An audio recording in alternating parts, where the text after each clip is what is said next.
Goeiedag almal, welkom by Nuuspot. Dit is Vrydag 17 Julie 2026 en hier volg die nuus. Die polisie in die Oos-Kaap ondersoek die ontvoering van Shane Arends, 'n belangrike staatsgetuie in die moordsaak van 10 mense wat in 2023 by 'n dwelmhuis in KwaNobuhle, Kariega doodgeskiet is. Die provinsiale polisiewoordvoerder, Brigadier Nobuntu Gantana, het bevestig dat Arends op 9 Julie laas gesien is toe hy glo by sy huis deur gemaskerde mans in polisieuniforms aangerand en in 'n ongemerkte voertuig ontvoer is. Die ontvoering volg kort nadat Arends 'n aanrandingssaak teen die polisie aanhangig gemaak het. Aanklagte van moord en bendegeweld teen hom is vroeër teruggetrek nadat hy ingestem het om as staatsgetuie op te tree. In KwaZulu-Natal is Thabo Ntokozo Nzimande in die Hooggeregshof skuldig bevind aan die moord op sy ouma, Beatrice de Lange. Waarnemende regter Mpumelelo Sibisi het bevind dat Nzimande haar onthoof het en haar kop voor sy oom geswaai en teen die vloer geskop het. Nzimande het aangevoer dat hy geen geheue van die voorval het nie, weens die inname van voorgeskrewe pille en dagga, en dat sy voorvaders hom beveel het om dit te doen. Die hof het die weergawe verwerp. Nog 'n voorval in KwaZulu-Natal het daartoe gelei dat 'n man by 'n verkeerslig gekaap is. Prem Balaram van Reaction Unit South Africa het gesê 3 gewapende mans het die slagoffer uit sy wit Nissan NP200 gedwing. Terwyl hulle met die voertuig weggejaag het, het hulle glo telefonies instruksies ontvang oor waar die opsporingstoestel versteek is en hoe om dit te verwyder. Die slagoffer is later ongedeerd vrygelaat, maar die bakkie is steeds weg. In die sportwêreld het spanmaats en vriende in die Stellenbosse stadsaal houe gebring aan Jayden Adams van Mamelodi Sundowns en Bafana Bafana. Adams is in Kaapstad dood aangetref nadat hy van die Wêreldbeker toernooi teruggekeer het. Sy voormalige afrigters Steve Baker en Steve Kompela het hom as een van die beste spelers beskryf, terwyl doelwagter Ronwen Williams gesê het, die span sal sy gehalte en aangeervermoë geweldig mis. In Bellville het die voormalige finansiële hoof van Faircape Dairies, John Jurgens Olivier, skuldig gepleit op 171 aanklagte van bedrog en 1 van geldwasery, nadat hy meer as R23 miljoen van die maatskappy gesteel het. Adjudant-offisier Zinzihani van die Valke het bevestig dat die aanklagte teen sy vrou, Miriam Abeline Olivier, teruggetrek is. Olivier sal op 4 Augustus in die gespesialiseerde handelsmisdaadhof in Bellville gevonnis word. Faircape sê die meeste van die geld is reeds verhaal. In die Hooggeregshof in Kaapstad het advokaat Wim Trengove namens president Cyril Ramaphosa aangevoer dat die artikel 89 paneel oor die Phala-Phala kwessie sy mandaat verkeerd verstaan het. Ramaphosa wil hê die hof moet die werk van die aanklagkomitee opskort hangende 'n aansoek in September om die verslag tersyde te stel. Intussen het die voorsitter van die aanklagkomitee, Makashule Ghana, gesê die komitee sal volgende week vergader om administratiewe sake en die aanstelling van getuienisaanvoerders te bespreek. By die Kuiberg kernkragsentrale naby Melkbosstrand het verhoogde radioaktiewe besmetting die afgelope 2 weke in die beheerde werksgebiede van eenheid 2 voorgekom. Die nasionale kernkragreguleerder het gesê die 3 voorvalle het gevolg op 'n kragverlies aan draagbare ventilasieeenhede tydens instandhoudingswerk. Die besmetting was tot die reaktorgebou beperk en geen radioaktiewe materiaal is in die omgewing vrygestel nie. Werkers wat blootgestel is, het radiologiese monitering ondergaan wat baie lae vlakke van interne besmetting getoon het. In Johannesburg is 2 geskorste beamptes van die Ekurhuleni Metropolisie, Adrian McKenzie en Kersha Lee Stolz, op borgtog van R5.000 elk vrygelaat.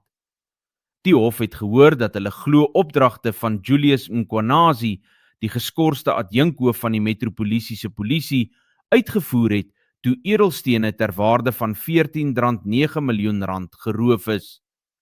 Hulle staan tereg op aanklagte van roof met verswarende omstandighede en bedrog. Die voormalige minister van polisie, Nathi Nhleko, kon weens mediese redes nie voor die Kampepe-kommissie verskyn nie. Advokaat Ismail Semenya, die kommissie se hoofgetuienisaanvoerder, het gesê die kommissie sal later in kennis gestel word wanneer Nhleko se getuienis kan plaasvind. Die kommissie ondersoek beweringe van politieke inmenging om ondersoeke na sake van die Waarheid en Versoeningskommissie te stuit. In Bloemfontein is die afdeling vir lijkskouings by die Staatslijkhuis gesluit nadat die Departement van Werkskepping en Arbeid bevind het dat werkstoestande nie aan vereistes voldoen nie.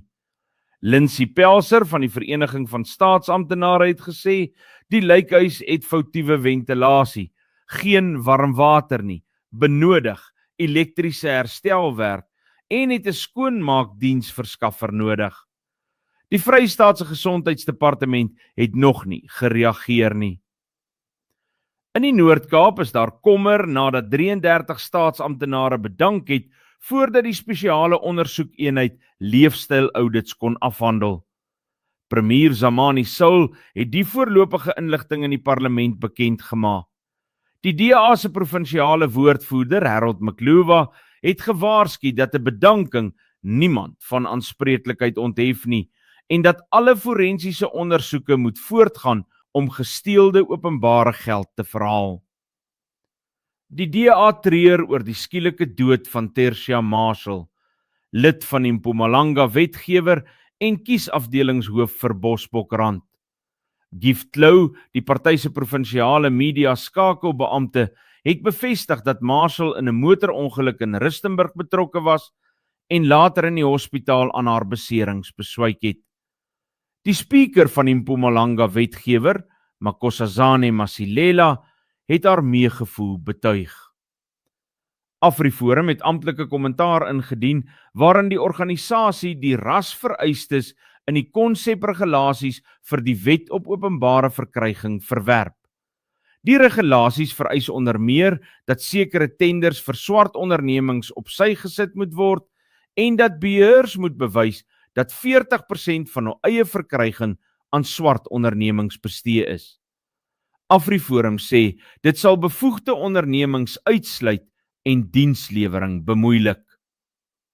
In die sakewêreld is nuwe regulasies vir direkte bemarking in die Staatskoerant van 15 April 2026 gepubliseer. Dit vereis dat alle direkte bemarkers jaarliks by die Nasionale Verbruikerskommissie se uittekenregister moet registreer.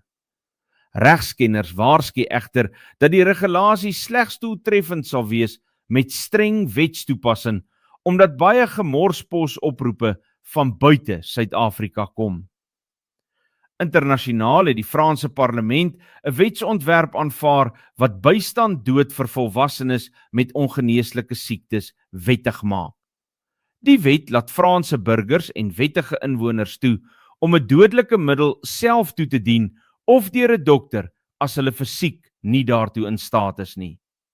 President Emmanuel Macron het die wetgewing verwelkom, terwyl godsdiensgroepe waarsku dat dit druk op kwesbare mense kan plaas. Die hoofaanklaer van die internasionale strafhof, Karim Khan, het sy appel teen sy tussentydse skorsing deur die Britse Bar Standards Board verloor. Khan word van seksuele wangedrag beskuldig, beweringe wat hy ontken. Hy sal geskort bly hangende die dissiplinêre ondersoek. Die Amerikaanse vice-president, J.D. Vance, het in 'n onderhoud beweer dat lede van die Israeliese regering probeer om die Amerikaanse openbare mening te manipuleer om die land se buitelandse beleid te beïnvloed. Volgens Vance is die doel om die militêre konflik met Iran te verleng. Hy het die ooreenkoms van Junie om die oorlog te beëindig verdedig. In Venezuela is 'n veiligheidswag, Hernan Gil, na 8 dae lewend onder die puin van 'n ineengestorte 7-verdieping gebou in Catia La Mar gered. Die gebou het ineengestort weens 2 aardbewings op 24 Junie, waarin reeds 2295 mense dood is. Reddingsspanne van 7 lande het gehelp om hom te bevry, terwyl die Wêreldvoedselprogram $50 miljoen vir noodleniging aangevra het. Die Brasiliaanse regering het gedreig met vergeldingsmaatreëls nadat die Verenigde State invoertariewe van 25% op sekere Brasiliaanse produkte ingestel het. Die kantoor van president Luiz Inácio Lula da Silva het die besluit as 'n betreuringswaardige mylpaal in diplomatieke betrekkinge beskryf. Brasilië meen politieke druk deur die familie van Jair Bolsonaro het tot die stap gelei. In Kanada woed meer as 858 aktiewe veldbrande wat gevaarlike rook en luggehalte waarskuwings na verskeie Amerikaanse deelstate versprei het. In Ontario moes inwoners van die Namaigô-Sisagagoon Eerste Nasies gemeenskap ontruim word en hul hoof, Helen Pavola, het gesê die hele gemeenskap het afgebrand. Die luggehalte in Detroit is tans as die swakste ter wêreld verklaar. In Italië is die voormalige hoof van die snelwegoperateur Autostrade per l'Italia, Giovanni Castellucci, tot 12 jaar tronkstraf gevonnis vir die ineenstorting van die Morandi-brug in Genua in Augustus 2018, waarin 43 mense dood is. Nog een topbeampte het 11 jaar tronkstraf gekry, terwyl 32 beskuldigdes in totaal skuldig bevind is. Die verdediging beplan om te appeleer. Nicaragua het sy diplomatieke betrekkinge met Italië verbreed weens 'n geskil oor die uitlewering van Alessio Casimiri, 'n voormalige lid van die Rooi Brigades wat skuldig bevind is aan die ontvoering van en moord op die voormalige Italiaanse eerste minister Aldo Moro in 1978. Italië sê hy sal aanhou veg vir Casimiri se uitlewering. Ingenieurs by die Amerikaanse beginonderneming Tornio het mikrohommeltuie van 40 gram ontwikkel wat kunsmatige intelligensie en ultraklanksensors gebruik om muskiete in die lug op te spoor en te skiet. Die stigter sê die hommeltuie gebruik die Dopplerklank van muskietvlerke om hulle van ander insekte te onderskei. Volgens hulle kan net 10 van die hommeltuie teoretiese gebied van 1 vierkante kilometer van muskiete skoonmaak sonder chemikalieë. Dit was vandag se nuus, net hier op Nuuspot, die tuiste van Afrikaanse stories agter die nuus.